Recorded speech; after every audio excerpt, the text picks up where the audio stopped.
saludo especial, como siempre, de mi querida esposa Damaris y de mis queridos hijos Kathleen y Josué Irión Jr. Muchas gracias por una vez más permitirnos llegar a su hogar con su familia, sus hijos y traerles la palabra de Dios.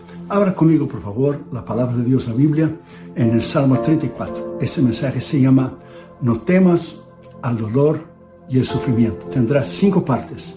Esa es la primera parte. Salmo 34, por favor, versículo 4, 6, 17 y 19. Versículo 4 dice: Busqué a Jehová y él me oyó y me libró de todos mis temores. Este pobre clamó y le oyó Jehová y lo libró de todas sus angustias. Claman los justos y Jehová oye y los libra de todas sus angustias. Muchas son las aflicciones del justo, pero de todas ellas les librará Jehová. Salmo 34, versículos 4, versículos 6, 17 y 19. El dolor y el sufrimiento han sido temas profundos teológicamente y de debates por los últimos 2000 años, desde cuando se inauguró el Nuevo Testamento, cuando Cristo abrió la cortina del Nuevo Pacto y la Nueva Alianza. Desde antes de Cristo, el debate sobre el mal, el dolor y el sufrimiento, desde los antiguos filósofos griegos, a través de la historia, desde el libro de Job, que es el libro más antiguo de la Biblia. El último libro que escribí se llama El sufrimiento y la restauración de Job. El tema y el debate del mal y del sufrimiento ha sido debates durante años, teológicamente, filosóficamente y espiritualmente, por miles y miles de años. Cuando analizamos el origen del mal, no cabe duda que el personaje principal es Lucifer, que se tornó el diablo, quien era un hermoso querubín creado por Dios para que lo adorara, pero se rebeló. Ese hermoso ser quiso ocupar y asumir el control total de los ángeles en el universo. En otras palabras, quiso dar un golpe de estado al Señor. Ahí nació el mal, por el pecado del orgullo, de la soberbia, de la arrogancia, de la altivez, de la prepotencia, que fue el primer pecado. Por eso Dios odia el orgullo, la soberbia y la arrogancia. Entonces le fue echado fuera del cielo, la Biblia dice. Usted puede leer más sobre eso en Isaías capítulo 14 y Ezequiel capítulo 28. En el libro de mi querida esposa, La lucha espiritual que enfrentamos todos, usted puede leer profundamente sobre el origen del mal, del dolor y del sufrimiento. Desde ahí entonces, cuando fue echado afuera del cielo, él vino a la tierra. Dios creó a Adán y Eva, y Adán y Eva por su desobediencia. Vino entonces el pecado, la enfermedad, el dolor, el sufrimiento y la muerte. Y de ahí vino el temor, vino el miedo. Y todos tenemos temor en alguna área de nuestra vida, todos tenemos miedo. Hay 2 tipos de temores, uno bueno, uno que es saludable, si algo que usted sabe que usted no puede hacer, usted no lo hace. Pero hay un temor malo, un temor maligno que paraliza la vida de una persona. Entonces el temor bueno es que si usted no sabe nadar, como ya dije otras veces, usted no va a entrar en una piscina, o en una laguna, o en un río, mucho menos en el mar. Si usted no sabe manejar, usted no va a dar la vuelta alrededor del bloque de su casa, no va a salir a la calle, mucho menos al freeway. Entonces hay un temor, un miedo instintivamente que Dios puso en nuestro corazón que nos evita, es algo saludable, pero hay un temor malo. Segundo Timoteo capítulo 1 y versículo 7 dice bien claro: Dios no nos dio un espíritu de miedo, de temor. Entonces hay un miedo que paraliza, que hace daño al corazón de la persona, el miedo y el temor. Entonces, si nosotros hiciéramos una lista sobre el miedo y el temor, vamos a encontrar que muchas personas, incluyendo usted y a mí, tenemos áreas que todos tenemos temor. Unos tienen temor al desastre, a la calamidad natural, los terremotos, los huracanes, los tsunamis. Otros tienen temor de una mala noticia del médico, de perder la salud en un hospital debido a una enfermedad, ya sea de cáncer o cualquier una otra enfermedad seria y terminal. Otros tienen temor al dolor y al sufrimiento, del cual todos tenemos este temor, este miedo al dolor y al sufrimiento. Y todos evitamos esto. Otros tienen el temor de perder el trabajo, su casa. Otros tienen miedo del temor de las deudas, de un colapso financiero. Otros el temor de la derrota o de fallar en su matrimonio. en sus estudios, académicamente, secularmente o espiritualmente, ministerialmente, en su llamado ministerio. Otros tienen temor a la soledad, de perder a sus hijos por determinada razón. Otros tienen un temor a la desaprobación o al rechazo. Aún otros más tienen temor al peligro, a un problema inesperado. Todos tenemos temor. Temor a algún problema legal, que se tenga que rendir cuentas ante los tribunales, ante el gobierno, los jueces, los abogados. Otros tienen temor a la cárcel, otros tienen temor al gobierno, los departamentos del gobierno, como el IRS, el departamento de impuestos, por auditorías. Unos tienen miedo de que se están haciendo algo malo, evadiendo los impuestos, a un fraude, que los mande una carta y que se presente delante de un juez. Entonces hay que hacer las cosas bien. Otros tienen un temor a lo que es a la depresión, a un desequilibrio mental. Otros tienen temor a un conflicto armado, a una guerra nuclear, el temor de un ataque terrorista, el temor de perder el matrimonio, su familia, que es el tesoro más grande después de su salvación. Es Dios, tu relación con Dios, usted y Dios, Dios, la familia y el ministerio. No invierta esas prioridades porque usted va a tener grandes problemas. Otros tienen temor a lo que es salir de la casa, ser víctima de asaltos, de asesinatos. Otros tienen temor de conducir un auto, o temor a accidentes, o temor de volar en los aviones. Otros tienen temor a conocer personas extrañas, a entablar una conversación. Otros tienen temor a contaminación, una infección, un virus, como ahora estamos viviendo el COVID-19, el coronavirus. Otros tienen temor a los animales, o sea, una culebra, serpiente, una araña, una tarántula, algo así. Otros tienen temor a los elevadores, a las alturas. Otros están con miedo de algún que se haya involucrado en algún escándalo. Otros tienen temor de no tener lo suficiente financieramente para jubilarse cuando llegue su vejez.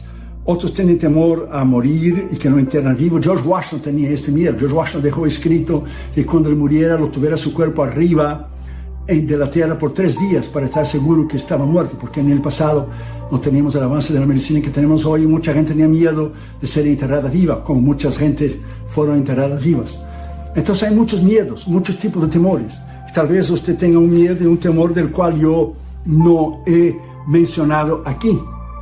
Usted tiene un miedo y un temor del cual yo no he mencionado, pero sea que sea el temor y el miedo que usted tenga, Dios puede ayudarle ahí mismo, donde usted está ahora mismo, padeciendo, sufriendo este miedo y este temor, y el Señor puede vencer por usted.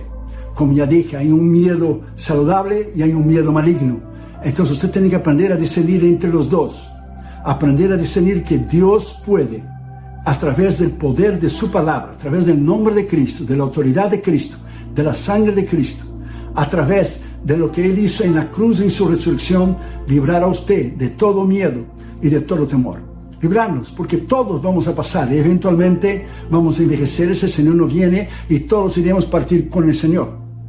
Entonces, en primer lugar, Dios nos consuela en nuestro dolor o sufrimiento, sea físico, espiritual, emocional, psicológico o el que sea. Dios te consuela a ti y consuela a mí. Según Corintios 1, 3 y 4 dice: bendito sea el Dios y Padre de nuestro Señor Jesucristo, Padre de misericordias y Dios de toda consolación. O sea, todo problema, todo dolor, todo sufrimiento, el cual nos consuela en todas nuestras tribulaciones. Todos tenemos pruebas, tribulaciones, luchas, enfermedades, para que podamos nosotros también consolar a los que están en cualquier tribulación por medio de la consolación con que nosotros somos consolados. Solo el versículo 4 de 2 Corintios capítulo 1, el versículo 4 habla 4 veces en un solo versículo la palabra consuela. Consuela, consolar, consolación y consolados. O sea, Dios sabe lo que usted y yo enfrentamos. Dios sabe. Tal vez ahora mismo usted esté enfrentando un problema, sea físico, emocional, psicológico, que le afecta a su vida espiritual y que impacta a usted miedo y temor, pero Dios lo consuela. Tal vez usted esté pasando ahora mismo por dolores y maltratos físicos a manos de un cónyuge que se halla frente a un colapso familiar y que va rumbo al divorcio en su familia. Tal vez sus familiares están pasando por problemas, pierden sus trabajos, sus casas, problemas financieros, y a usted le afecta. Tal vez sus familiares estén en su país de origen y usted está aquí en Estados Unidos, como muchos hermanos nos escriben en correo electrónico, nos llaman para que pudiéramos orar por ellos, porque ellos no pueden salir, porque no tienen sus papeles y se angustian mucho porque los años van pasando y echan mucho de menos a sus familiares. Quizá sea un sufrimiento que se lleva a problema emocional, traumas del pasado o algún dolor que usted está enfrentando como resultado de cualquier circunstancia. Incluso hasta puede ser una otra cosa que solo usted y Dios saben, que le hace reflexionar, pensar y aún dudar del Señor y de su bondad. Y en medio de todo eso usted se pregunta, ¿dónde está Dios en el medio de todo esto? ¿Dónde está Dios en el medio de mi dolor? ¿Por qué yo? ¿Por qué a mí me ha sucedido? ¿Por qué esto está pasando en mi vida? ¿Dónde está el Señor en el medio de todo mi dolor y de lo que yo estoy pasando? Entonces usted no debe dudar nunca de la bondad de Dios. Dios es bueno. El diablo es el creador del mal, del dolor y el sufrimiento. El plan original de Dios no incluía el dolor y el sufrimiento y la muerte. Dios nunca idealizó en el plan original de la creación un hospital, enfermedades y la muerte. Eso trajo el diablo a través de la desobediencia de Adán y Eva, y vino el pecado, la enfermedad y la muerte, ahí traspasó a todas las generaciones humanas. Entonces en el plan original de Dios no está esto. Entonces que usted reciba hoy las respuestas a su vida y que el Señor permita que usted pueda ser renovado, su fe, reavivar su esperanza y poner su mirada en Cristo, que nunca irá a fallar a usted. A todos aquellos que usted está oyendo, que están pasando o han pasado o pasarán dificultades y pruebas, sepa que Dios está en el medio de su dolor. Sepa que Él entiende y Él se duele con usted, porque Él dolió con Cristo, se dolió los dos en la cruz. La Biblia dice en 2 Corintios, Dios en Cristo estaba reconciliando el mundo. O sea, tanto Cristo sufrió físicamente como el Padre sufrió espiritualmente en el cielo, los dos. Entonces Dios entiende tu dolor, porque Cristo sufrió, porque Él padeció. Él entiende tu dolor y tu sufrimiento, sea el que sea que usted está pasando. Porque la Biblia dice que Él fue probado y Él fue tentado en todo, sin pecado. Entonces Él puede compadecerse de nosotros. A todos, ahora mismo, en el nombre de Jesús, que está enfrentando alguna prueba, sepa que Dios está con usted. Como dijo C.S. Lewis una vez, el gran teólogo del siglo XX, Dios nos susurra en nuestros placeres y habla a nuestra conciencia, pero en cambio Él grita en nuestros dolores o en nuestras angustias. Dios grita. Tal vez usted esté pasando un problema psicológico, de traumas en el pasado, en su crianza, con sus padres, lo que usted sufrió, o sus abuelos, o quizá usted tuvo que trabajar todavía de niño o de adolescente, y eso le quedó marcado en su vida. Pero sepa que en todo esto, todo lo que usted está pasando, Dios le consuela, porque está escrito que el Señor le consuela, y el Señor puede ayudar a usted. Segundo lugar, Dios hace que el dolor y el sufrimiento produzca carácter en nosotros. Romanos capítulo 5, versículos 3 y 4 dice, no solo esto, sino que también nos gloriamos en las tribulaciones, sabiendo que la tribulación produce paciencia. Paciencia, o sea, Dios moldea nuestro carácter. Usa las circunstancias de la vida, del dolor y del sufrimiento, para moldear nuestro carácter. Y la paciencia prueba, y la prueba esperanza. Esperanza. El gran escritor y escatólogo Hal Lindsey dijo una vez, el hombre puede pasar 40 días o más sin comer. Puede pasar unos 2 a 5 días, 3 a 5 días sin tomar agua. Puede pasar de 4 a 6 minutos más o menos sin aire. Pero el hombre no puede pasar 1 minuto sin esperanza. Porque la esperanza es que le da a usted el ánimo para usted seguir viviendo. La esperanza. ¿Y la esperanza quién es? Cristo. Es nuestra ancla firme de la fe, que está anclado en la palabra de Dios. Cristo es nuestra esperanza. Entonces Dios sabe lo que usted está pasando. Dios conoce lo que usted está pasando.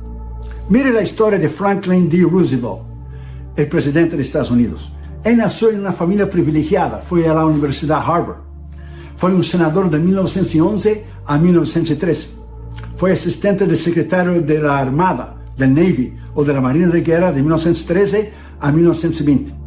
En 1921, él era conocido como FDR, Franklin D. Roosevelt. Él contrajo una enfermedad en 1921 de parálisis que se creía que era polio entonces, y sus piernas quedaron permanentemente paralizadas, que lo dejó en una silla de ruedas.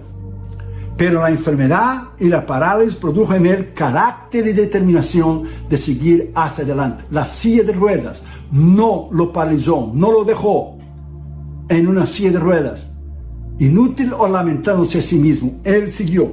Y él fue gobernador de 1929 a 1932 del estado de Nueva York, o sea, 4 años. Siempre él tuvo, FDR, un miedo y un temor que algún día él se quedaría atrapado en su silla de ruedas en un edificio que se estaría quemando, y él se quedaría allí. Y él tenía un miedo y un terror terrible que él sería quemado vivo en su silla de ruedas, cosa que nunca sucedió, porque la mayoría de las veces los temores y miedos que nosotros tenemos nunca suceden. Entonces, él fue elegido a la presidencia y ganó la presidencia, y fue el 32º presidente. En 1933 la ganó y fue presidente hasta el 45 por el Partido Demócrata, y ganó 3 veces la presidencia. Eso era antes, cuando no había límite de tiempo como ahora, 4 años pues 4 años. Es solamente posible 2 veces ser alguien presidente, pero él fue 3 veces. En su discurso inaugural dijo esas famosas palabras que todos nosotros conocemos: "The only thing we have to fear is fear itself." La única cosa, o lo único que debemos temer, es el temor mismo. Temer el temor mismo. Pero la realidad es que muchas personas viven en temor. Muchas personas viven en miedo. Muchas personas ahora mismo están atrapadas en el medio del dolor y del sufrimiento, y quizás sea usted. Tercer lugar, Dios sabe que nuestro dolor y sufrimiento es pasajero.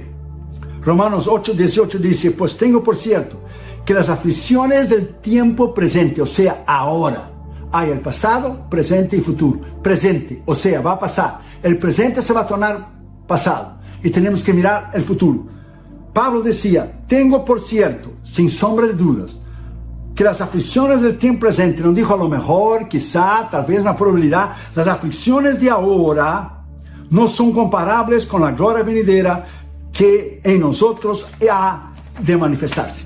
O sea, ponga esa palabra en su corazón. Usted puede vencer su miedo, su temor, su enfermedad, su crisis, sea ella la que sea lo que usted está enfrentando ahora. Se cuenta que una vez el doctor Terry Powell, ministro, pastor y misionero,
arribó en el aeropuerto después de la medianoche. Estaba él tan cansado que vino de un viaje internacional, y cuando llegó en el estacionamiento su carro no prendía porque la batería estaba baja. Entonces la batería estaba muerta, él fue a recorrer su carro y no funcionaba el carro. Y como él estaba muerto de cansancio también, él oró al Señor, y gracias a Dios un guardia del estacionamiento del parking lot vino, trajo su juego de cables, jump cables, y puso su batería buena y traspasó a la batería mala del carro de Terry Powell, ese pastor, y lo prendió el carro. Entonces, después de un tiempo, el Dr. Powell escribió en uno de sus libros: "La analogía de los cables es excelente para el ministerio de alentar y de animar a los caídos, casi muertos espiritualmente", haciendo referencia que él estaba casi muerto físicamente, que él llegó en el aeropuerto, llegó en un viaje del extranjero, y todavía tenía que manejar un camino largo a su casa, estaba cansadísimo. Entonces dijo él, cuando escribió: que la analogía, o sea, la ilustración de los cables es excelente para el ministerio de alentar. Todos necesitamos ánimos, ser alentados y de animar a los caídos, casi muertos espiritualmente. Reciba hoy, en el nombre de Jesús, baterías y cargas nuevas que el Señor te da para su honra y para su gloria. Usted puede vencer. Esta molestia de que pasó el doctor Terry Powell o el problema fue pasajero. Así será con usted. Las aflicciones del tiempo presente, su batería no prendía de su carro, era una aflicción del tiempo presente, pasajero, efímero, pasó, y con usted también va a pasar. Ponga esa palabra dentro de su corazón, pasará. Ese es el fin de la primera parte. Quédese con nosotros, por favor, para la segunda parte. Muchas gracias. Bendiciones.